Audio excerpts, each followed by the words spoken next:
This build is actually kind of cool because it has a 240 mil radiator on top, and I 3D printed this riser piece for it that all the stuff hooks into. It's a little bit jacked up, but it's not too bad. This is the first iteration I ever got like completely done.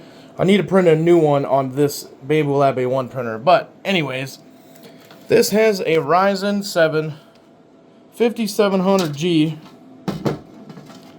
It has a 3080 down here. It has an 850 watt power supply, an SF power supply. There's some RAM in there, 32 gigabytes worth. Well, actually right now it has 16 because this has the other stick. Don't worry, we're gonna put that in the crappy PC on the floor. 2 fans for intake here. Then we're exhaling up top through the radiator. She runs pretty good.